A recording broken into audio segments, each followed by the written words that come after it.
আমার প্রিয়জনেরা, আজকে আপনারা কি প্রভুতে আনন্দে আর সুখের মধ্যে আছেন? সর্বদা আমাদের প্রভুতে আনন্দ থাকতে হবে, কারণ হচ্ছে যারা যিশুতে আছে তারা সর্বদা আনন্দে আছে।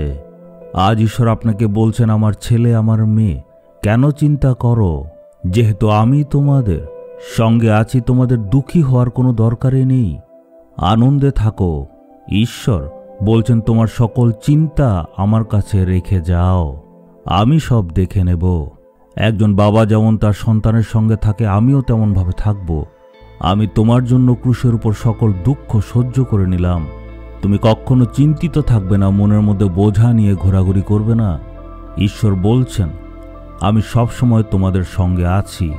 আজকেও ঈশ্বর তার বাক্য দ্বারা সুন্দর একটা প্রতিজ্ঞা করছেন। আমরা দেখব 2 বিবরণ 18 অধ্যায়ের 1 পদ। সদাপ্রভু তোমাকে উন্নত করিবেন, ঈশ্বর উন্নত করবেন।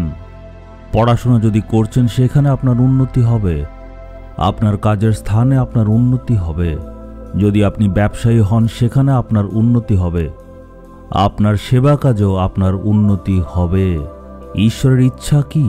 হে আমার ছেলে আর হে আমার মেয়ে, তোমার চারদিকে যত মানুষরা রয়েছে তাদের সকলের সামনে তোমার মস্তককে আমি উঁচু করব, তোমাকে উন্নতি আমি দেব। এটাই ওনার ইচ্ছা। ঈশ্বর যোসেফকে উচ্চ স্থানে নিয়ে গেছিলেন, দানিয়েলকে উঁচু স্থানে নিয়ে গেছিলেন, অব্রাহামের জীবনে উন্নতি দিয়েছিলেন, আর অনাথ মেয়ে ইস্টারকে উঁচু স্থানে নিয়ে গেলেন। সবাইকে শ্রেষ্ঠ করবেন, কারণ উনি পক্ষপাতী করেন না। আপনাকে উঁচু স্থানে নেবেন। আর যখন ঈশ্বর আপনাকে উঁচু স্থানে নেবেন, তখন সবাই শুধু চোখ খুলে তাকিয়ে থাকবে। তারা ভাববে, এই ভাইকে আর এই বোনকে ঈশ্বর এত উঁচু স্থানে নিয়ে গেলেন। ঈশ্বর নিশ্চয় আমাদেরকে শ্রেষ্ঠ স্থানে নেবেন। আমরা যাতে উঁচু স্থানে থাকতে পারি, এই জন্যই যিশু ক্রুশের উপর নিন্দা অপমান সব সহ্য করেছিলেন। ওখানে প্রত্যেকজন মানুষের সামনে যিশুকে অপমানিত করা হয়েছিল, উনি সব সহ্য করলেন। এর কারণ হচ্ছে ঈশ্বর আপনাকে উঁচু স্থানে নিয়ে যেতে চান। এইভাবে উনি আশীর্বাদ করবেন। আপনি কেন চিন্তা করছেন? কারণ ঈশ্বর নিশ্চয় আপনাকে উঁচু স্থানে নিয়ে যাবেন। বিশ্বাস করুন।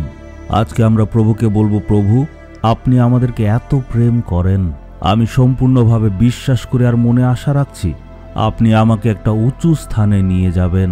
হে প্রভু, আমি সম্পূর্ণভাবে এটা বিশ্বাস করি যে আমাকে উঁচু স্থানে নিয়ে যাওয়ার জন্য আপনি ক্রুশে কষ্ট সহ্য করলেন। এই জন্য আপনি নিশ্চয় আমাকে অন্যের সামনে শ্রেষ্ঠ করবেন। যিশুর নামে চাইলাম, আমেন, আমেন।